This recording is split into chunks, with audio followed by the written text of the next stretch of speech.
আজকের রেসিপিতে থাকছে তেলাপিয়া মাছ। মাছগুলো আমি ভালোভাবে ভেজে নিব। আসসালামু আলাইকুম প্রিয় ভাই ও বোনেরা, সবাই কেমন আছেন? আশা করি সবাই ভালো আছেন। আপনাদের দোয়ায় আমিও ভালো আছি।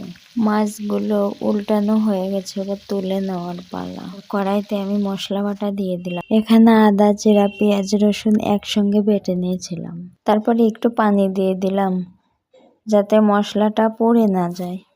হলুদ গুঁড়া, ধনিয়া গুঁড়া, লবণ, গুঁড়া মরিচ, আলু একসঙ্গে দিয়ে ধীরে ধীরে একটু কষিয়ে নিব। তারপরে ঝোল দিয়ে দিব। ঝোল দেওয়া শেষ, এবার শক্ত করে বলক তুলে নিব। তারপরে এক এক করে মাছ ছেড়ে দিব। সবগুলো মাছ দেওয়া হয়ে গেলে শক্ত করে বলক তুলে নিব। তরকারি যত কষিয়ে রান্না করবেন টেস্ট দ্বিগুণ বেড়ে যাবে। তরকারি হয়ে গেছে, এখন নামিয়ে নেওয়ার পালা।